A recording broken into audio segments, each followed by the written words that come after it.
അനുമതി ലഭിക്കും മുൻപ് IFFK-യിൽ ചിത്രങ്ങൾ ഷെഡ്യൂൾ ചെയ്തെന്ന ഡോക്ടർ ബിജുവിന്റെ വിമർശനം തള്ളി സംവിധായകൻ കമൽ. കൃത്യസമയത്ത് മെയിൽ അയച്ചിട്ടുണ്ടെന്നും കമൽ പറഞ്ഞു. സാധാരണ നിലയിലാണ് കാര്യങ്ങൾ ചെയ്തത്. സാങ്കേതിക പ്രശ്നങ്ങൾ ചൂണ്ടിക്കാട്ടി മേളയെ വിമർശിക്കുന്നതിൽ കാര്യമില്ലെന്നും കമൽ.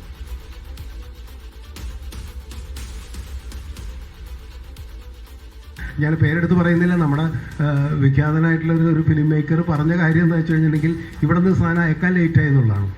അത് ശരിയല്ല എന്നുള്ളൊരു അഭിപ്രായമാണ് എനിക്കുള്ളത്. കാരണം ഇവിടുന്ന് അങ്ങനെ അയക്കാൻ ലേറ്റ് ആവാറില്ല. ചലച്ചിത്ര അക്കാദമി അങ്ങനെ കുറ്റം പറയുന്നത് ശരിയല്ല. കാരണം എന്താ വെച്ച് കഴിഞ്ഞാൽ അത് അതിൻ്റേതായ ഒരു പ്രൊസീജിയറുണ്ട്, അതനുസരിച്ച് അവിടുന്ന് അയക്കാറുണ്ട്. കാരണം സെലക്ഷൻ ഓരോ മലയാള സിനിമ, ഇന്ത്യൻ സിനിമ, ഇൻ്റർനാഷണൽ സിനിമകളൊക്കെ സെലക്ട് ചെയ്ത് ആ കോമ്പറ്റീഷനൊക്കെ സെലക്ട് ചെയ്ത സിനിമകളുടെ ലിസ്റ്റ് അയക്കണമെങ്കിൽ ആ സെലക്ഷൻ പ്രോസസ്സ് കഴിയണം. അതിന് മുമ്പ് എടുത്തിട്ട് അയക്കാൻ പറ്റില്ലല്ലോ.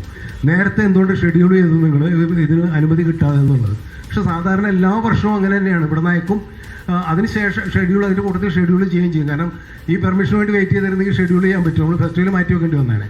അപ്പോൾ അത്തരം സാങ്കേതികമായ കാര്യങ്ങളും കയറി പിടിച്ചിട്ട് IFFK-യെ കുറിച്ച് കുറ്റം പറയുന്നതിൽ അല്ലെങ്കിൽ ചലച്ചിത്ര അക്കാദമിയെ കുറ്റം പറയുന്നതിൽ കാര്യമില്ല. ഞാൻ തുറന്നു പറയണം. ഇവിടെ സനസ ശോഭാചന്ദ്രൻ വിവരങ്ങൾ നൽകാനുണ്ട്. സനസ, ഇതിപ്പോൾ ഡോക്ടർ ബിജുവിന്റെ വിമർശനങ്ങളെ പൂർണ്ണമായും തള്ളുകയാണ് സംവിധായകൻ കമൽ. അത് പരസ്യമായി പറയുന്നുണ്ടല്ലേ?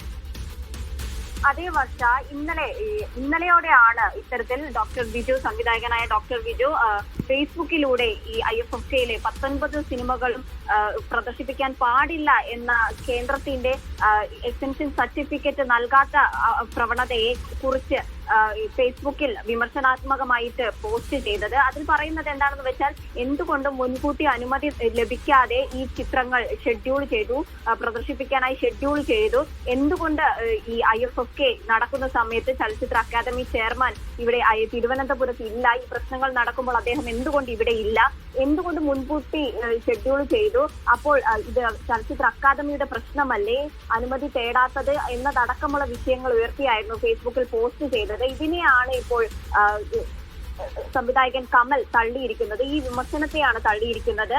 ഇത്തരത്തിൽ ഡോക്ടർ ബിജു പറഞ്ഞത് ശരിയല്ല. കൃത്യസമയത്ത് ഈ ചിത്രങ്ങളുമായി ബന്ധപ്പെട്ട മെയിൽ അയച്ചിട്ടുണ്ട്. അത്തരത്തിൽ IFFK-യിലെ എല്ലാ ചിത്രങ്ങളും ഒരുമിച്ചാണ് ഡോക്യുമെന്റ് ചെയ്ത് കേന്ദ്ര സർക്കാരിലേക്ക്, കേന്ദ്ര വാർത്താ വിതരണ മന്ത്രാലയത്തിലേക്ക് മെയിൽ അയക്കുക. എന്നാൽ ഈ 19 ചിത്രങ്ങൾ മാത്രമാണ് ഇത്തരത്തിൽ പ്രദർശിപ്പിക്കരുത് എന്ന് പറഞ്ഞ് തിരിച്ച് ഒരു നിർദ്ദേശം കേന്ദ്ര വാർത്താ വിതരണ മന്ത്രാലയത്തിൽ നിന്നും വന്നിട്ടുള്ളത്. കൂടാതെ തന്നെ കമൽ എടുത്തു പറയുന്നുണ്ട്, ഈ ഡോക്യുമെന്റ് ചെയ്ത് ഈ ചിത്രങ്ങൾ സോർട്ട് ചെയ്ത് ഷെഡ്യൂൾ ചെയ്യുന്നത് ഒരു ചെറിയ പ്രക്രിയയല്ല. കൂടാതെ തന്നെ ഈ ചിത്രങ്ങൾ വിദേശ രാജ്യങ്ങളിൽ നിന്നടക്കം ചലച്ചിത്ര അക്കാദമി പണം കൊടുത്ത് വാങ്ങുന്ന ചിത്രങ്ങളാണ്, സ്ക്രീനിങ്ങിന് വേണ്ടി പണം കൊടുത്ത് വാങ്ങുന്ന ചിത്രങ്ങളാണ്. ഇതൊരു ചെറിയ പ്രക്രിയയല്ല.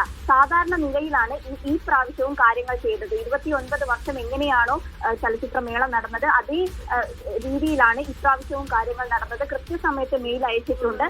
ഈ അപ്രൂവൽ, ഈ അനുമതി കാത്തു നിന്നാൽ ഇത്തരത്തിൽ ചിത്രങ്ങൾ ഷെഡ്യൂൾ ചെയ്യാൻ ബുദ്ധിമുട്ടുണ്ടാകും, ചലച്ചിത്രമേള തന്നെ മാറ്റിവെക്കേണ്ട സാഹചര്യം ഉണ്ടാകും. ഇത്തരം സാങ്കേതിക പ്രശ്നങ്ങൾ ചൂണ്ടിക്കാട്ടി മേളയെ വിമർശിക്കുന്നത് ശരിയല്ല എന്ന തരത്തിലാണ് ഡോക്ടർ ബിജുവിന്റെ വിമർശനങ്ങളെ സംവിധായകൻ കമൽ തള്ളിയിരിക്കുന്നത്. വർഷ